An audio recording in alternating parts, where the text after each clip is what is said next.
और चलिए बड़ी खबर की बात करते हैं। सिमडेगा में आयोजित सब जूनियर नेशनल विमेन चैंपियनशिप के फाइनल में झारखंड की टीम ने अपनी पहुंच बना ली है। सेमीफाइनल मुकाबले में झारखंड की टीम ने ओडिशा को 5-0 से हराया है।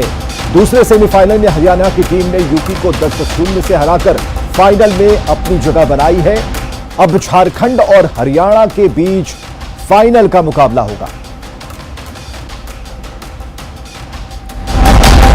झारखंड की बेटियों का कमाल, फाइनल में झारखंड ने जगह बनाई है ओडिशा को हराकर। इधर हरियाणा ने अपनी पहुंच बनाई फाइनल में। अब मुकाबला फाइनल में होना है झारखंड वर्सेस हरियाणा।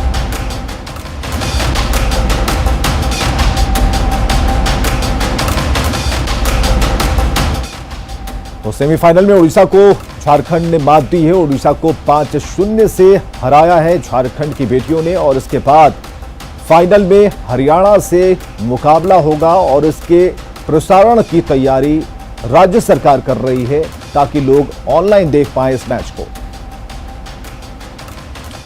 प्रधानमंत्री नरेंद्र मोदी ने आज सभी राज्यों के मुख्यमंत्रियों और प्रतिनिधियों के साथ कोरोना के बढ़ते संकट को लेकर मीटिंग की है। और पीएम मोदी ने एक बार फिर चेताया कि अगर कोरोना संक्रमण की रफ्तार रोकी नहीं गई तो इसका देशव्यापी असर हो सकता है। वहीं पीएम मोदी ने वैक्सीन की बर्बादी रोकने पर जोर देने की बात कही और साथ ही उन्होंने कहा कि गांव में कोरोना फैला तो दिक्कत बढ़ जाएगी। साथ ही उन्होंने ट्रेस ट्रैक ट्रिक पर गंभीरता से विचार करने पर जोर दिया। कई राज्यों में अचानक बढ़े कोरोना मामले में मुख्यमंत्रियों के साथ महामंथन चल रही थी, जहां प्रधानमंत्री ने मंत्र दिया है और उन्होंने कहा है कि ट्रेस ट्रैक और ट्रिक से ही कोरोना पर जीत हासिल की जा सकती है।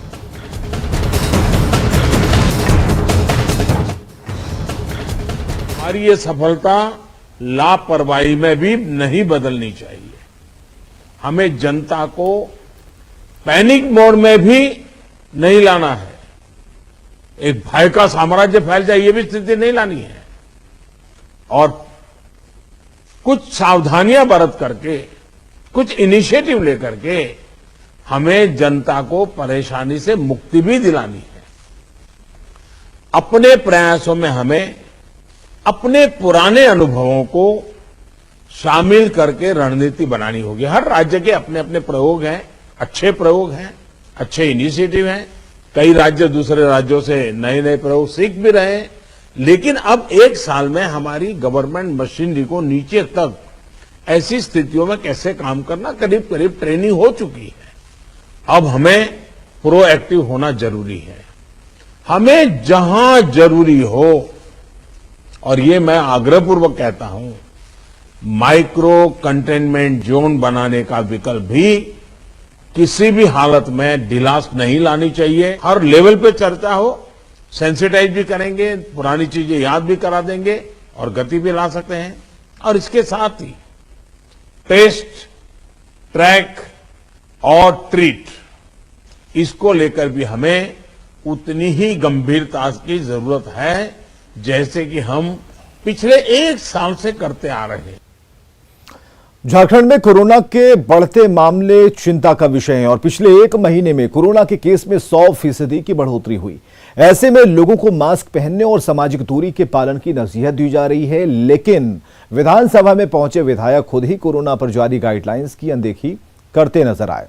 कई विधायकों के चेहरे पर मास्क नहीं थे। हालांकि सभी ने कोरोना से जारी जंग में लोगों से मास्क पहनने और नियमों का पालन करने की अपील जरूर की। लापरवाही, सभी लोगों में लापरवाही आज मतलब कोरोना का जो संक्रमण कम होता जा रहा था, इसलिए लोगों ने देख के थोड़ा सा तो लापरवाही हुआ ही है। लापरवाही नहीं होना चाहिए, इसमें विशेष ध्यान देते हुए इस पर विशेष रूप से सरकार को विशेष ध्यान देना चाहिए। सभी को लगे, जनप्रति भी लगाना चाहिए, आम जनता भी लगाना चाहिए। और जिस क्षेत्र में अगर कोई इसको थोड़ा लापरवाही हो रहा है तो उसको और समझाने का प्रयास करना चाहिए कि आप भी लगाइए, ये किसी को पहचानता नहीं है। इससे हम लोग को सतर्क होने का भी जरूरत है, क्योंकि अभी तक जो स्थिति है बेहतरीन ढंग से हमारे मुख्यमंत्री सेवा दिए हैं और जिसका चलते कोरोना से हम लोग मुक्ति पाए हैं। नहीं, मास्क तो सच में सबको लगाना चाहिए। और मैंने कोरोना टीका ले लिया तो सोच लिया मैं युद्धवीर हो गया। हकीकत यह है नहीं। हकीकत यही है कि कोरोना का टीका लेने के बाद भी सबों को मास्क लगाना चाहिए। कोविड का किसी किसी स्टेट में तो थोड़ा ज़्यादा है, जैसे हम महाराष्ट्र को ले लें, मध्य प्रदेश को ले लें, तो कुछ प्रदेशों में दिल्ली को ले लें तो थोड़ा ज़्यादा बढ़ा है। और हर लोगों को इसकी सुरक्षा के लिए जो नैतिक जिम्मेवारी है वो लेकर के चलना चाहिए। बहुत ज़रूरी है, लेकिन हम लोगों को कोरोना हो गया है तो थोड़ा सा हम लोग निश्चिंत हैं कि हम लोग का इम्यूनिटी जो है बढ़िया है। लेकिन जरूरी तो है, बिल्कुल जरूरी, प्रति लापरवाह बिल्कुल जरूरी है। जिस तरह से केसेस बढ़ रहे हैं ये बहुत जरूरी है, और खास करके जब आप भीड़ भाड़ में हैं। लोगों के बीच में अवेयरनेस लाने की जरूरत है, और ये जब थोड़ी दूरी रहने से नहीं लगा रहे हैं तो भी थोड़ा सा, यदि 3 मीटर 4 मीटर की दूरी में हैं, अकेले हैं तो चलो चलेगा लेकिन जब वो घने जगह में हैं, करीब में हैं, एक दूसरे से 1-2 फीट की दूरी में है तो लगाना जरूरी है। और ये देखिए, ये एक जन जागृति है। जमशेदपुर में बड़ी संख्या में संक्रमित मिलने के बाद रांची में भी पिछले 24 घंटे में 45 संक्रमितों की पहचान हुई है। संक्रमण के बढ़ते खतरों के बीच लोग लापरवाह बने हुए हैं। रांची के डेली मार्केट सब्जी मार्केट में खरीदारी करने आए लोग कितने लापरवाह हैं, उसका जायजा लिया उपेंद्र कुमार ने। कोरोना संक्रमण ने अपनी रफ्तार फिर से एक बार बढ़ा दी है। ये एक चिंता की बात है, लेकिन यह चिंता राजधानी रांची के बाजारों में कहीं नहीं दिखता। हम आपको दिखलाने की कोशिश करेंगे कि ये जो बाजार है, डेली मार्केट का सब्जी बाजार, यहाँ पर किस तरह से सब्जियों की खरीदारी हो रही है, और जो लोग हैं वो सब्जी खरीदने के लिए यहाँ पर पहुँचे हैं अलग अलग जगह से। भैया कहाँ से आए हैं आप? हम यहीं के लोकल, खास रांची के। तो क्या यहाँ सस्ता सब्जी मिलता है क्या? जनरल रेट, जनरल रेट है। कितना भीड़? सबका मन पसंद है, पुराना मार्केट है, सबका जिसको जहाँ मन भरता आकर लेता है, बस यही ख्वाहिश। हाँ, इतनी भीड़ है, मास्क नहीं पहने हुए आप? मास्क नहीं पहने हुए, फटकते हैं, फूकने में तकलीफ होता है। फटकते हैं ना प्याज लहसुन, तो फटकने में तकलीफ होता है बस। तो ये बात हम समझ सकते हैं, आप समझ सकते हैं, कोरोना का वायरस थोड़े समझेगा। सही बात है, पर इंशाल्लाह कुछ नहीं होगा हमको। तो ना जिस तरह से एक बार फिर से तेजी से पांव पसार रहा है, कहीं ना कहीं खतरे की बात है। और ये सब्जी बेचती है, कब से सब्जी बेच रही हैं आप? हम लोग 30 साल से। 30 साल से? हाँ। कोरोना का खतरा फिर बढ़ रहा है, मास्क कहाँ है? मास्क अभी तो सामने में बेच रहे हैं, तो अभी किधर हो गया तो समय। ओह, बिना मास्क के भैया, आपका मास्क भी नहीं दिख रहा है। मास्क है, मैं मार्केटिंग की वजह से निकाल के रखा हूँ, क्लियर सुनाई नहीं देता है अगला को, तो इसलिए मार्केट से निकाल के लिया हूँ, अभी जाऊंगा। रांची का डेली मार्केट सब्जी बाजार है, सबसे महत्वपूर्ण राजधानी का सब्जी बाजार, और आपको दिखलाने की कोशिश कर रहे हैं कि ये जो लापरवाही है, वो यह लापरवाही महंगी पड़ सकती है, क्योंकि कोरोना अभी समाप्त नहीं हुआ है।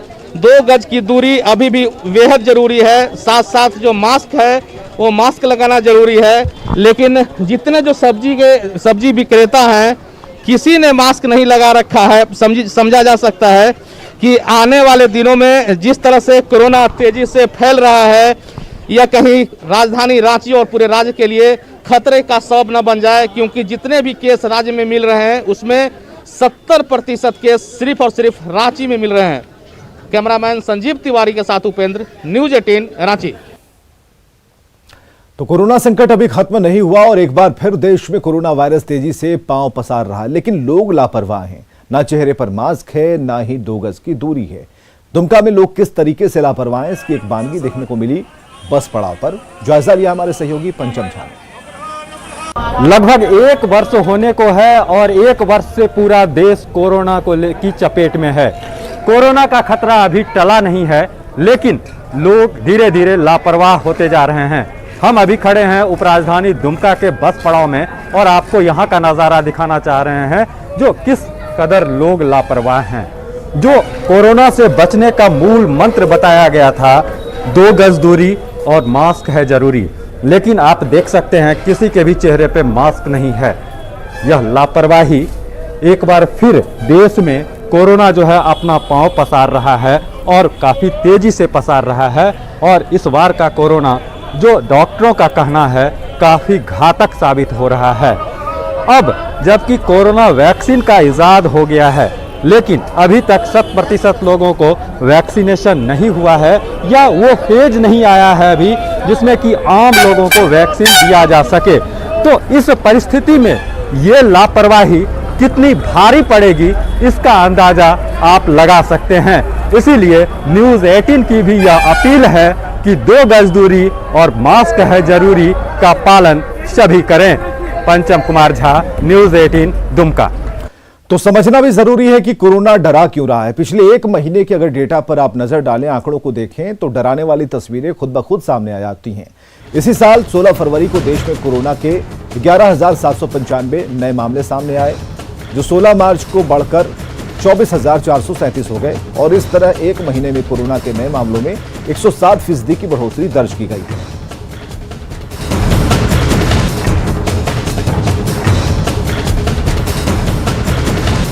तो झारखंड में 16 फरवरी को 38 नए मामले सामने आए थे, तो 16 मार्च को 76 नए मामले सामने आए और झारखंड में 1 महीनों में कोरोना के नए मामलों में 100% की बढ़ोतरी हुई और ये तस्वीरें डराने वाली हैं और ये आंकड़े हमें सावधान कर रहे हैं। हमें सरकार की ओर से जारी कोरोना की जो गाइडलाइंस है उसको मानना चाहिए, उसका पालन करना चाहिए।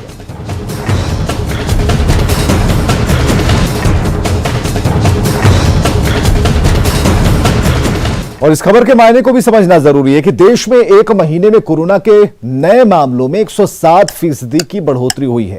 झारखंड में कोरोना के मामलों में 100% की बढ़ोतरी हुई और अभी झारखंड में एक्टिव केस हैं 577, जो कि चिंता का विषय है। इसीलिए सरकार कह रही है कि गाइडलाइंस का आप पालन जरूर करें ताकि आप कोरोना से बचे रह सकते हैं, खुद भी और औरों को भी इस बड़ी संक्रमण वाली बीमारी से बचा सकते हैं।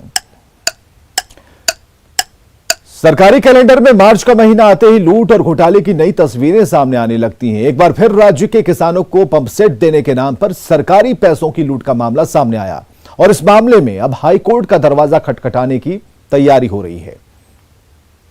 किसानों के नाम पर सरकारी राशि की लूट, कृषि विभाग के पंप सेट खरीद पर उठे सवाल।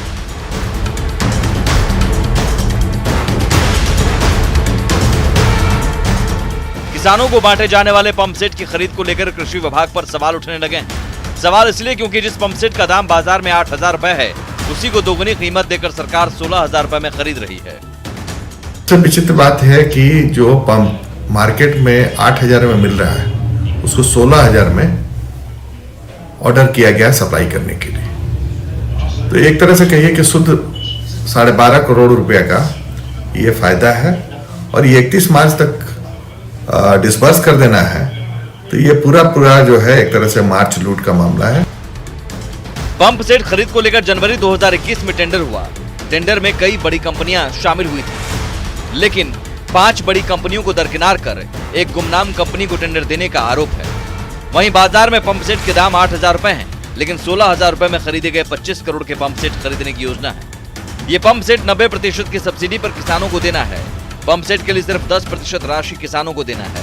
इसमें है कि जनवरी में टेंडर हुआ था, उन सारी कंपनियों को जो भी इंपॉर्टेंट कंपनियां हैं देश की, उन्होंने पार्टिसिपेट किया था, लेकिन एक खास कंपनी को ये काम दिया गया 25 करोड़ का सप्लाई करने के लिए। इसमें 90% जो है वो सब्सिडी है गवर्नमेंट का और 10% जो है फार्मर्स को बियर करना अपना पैसा। पंप सेट खरीद में गड़बड़ी को लेकर सेंटर ऑफ आरटीआई संस्था के सदस्य रत्नेश गुप्ता की ओर से झारखंड हाईकोर्ट में याचिका दायर की जा रही है, जिसमें राज्य सरकार, कृषि विभाग के सचिव और सॉइल कंजर्वेशन विभाग के निदेशक और उप निदेशक को प्रतिवादी बनाया गया है। कृषि विभाग में घोटाले का ये कोई पहला दाग नहीं है। इससे पहले भी बीज घोटाले को लेकर कृषि विभाग सुर्खियों में रहा है। संजय कुमार सिन्हा, न्यूज़ 18, रांची। से खबर, जहां बरही में एक तेज रफ्तार ट्रक पलट गया और इस दौरान ट्रक का चेसिस और बॉडी अलग हो गए। हादसे में ड्राइवर और खलासी गंभीर रूप से घायल हैं और घटना का वीडियो सीसीटीवी में कैद हो गया। और इस जगह पर हादसा हुआ, वहां पर सड़क 4 लेन करने के लिए गड्ढा किया गया था, जिसके कारण यह हादसा हुआ है। ये तस्वीरें आप देख पा रहे हैं, जहां चेसिस और बॉडी दोनों अलग हो गई और एक गंभीर हादसा हुआ है, जिसमें ड्राइवर और खलासी की जान तो बच गई, लेकिन दोनों की स्थिति गंभीर बताई जा रही है। और ये तस्वीरें आप देख पा रहे हैं कि इस ट्रक पर माल लोड था, लेकिन इतने भारी ट्रक के पलटने के बाद ये बिल्कुल अपने चेसिस से अलग हो गया और उसकी पूरी बॉडी एक तरफ हो गई। इधर घाटशिला के सुदूर ग्रामीण इलाके में 8 मार्च से 22 मार्च तक पोषण पखवाड़ा मनाया जा रहा है और इसे लेकर गांव-गांव पोषण रथ के माध्यम से महिलाओं को जागरूक किया जा रहा है। लेकिन हकीकत है कि घाटशिला प्रखंड में अक्टूबर 2020 से पोषाहार लाभुक बच्चों और गर्भवती महिलाओं को नहीं मिला। विभाग का उदासीन रवैया नौनिहालों और गर्भवती महिलाओं को कुपोषण की तरफ धकेल रहा है।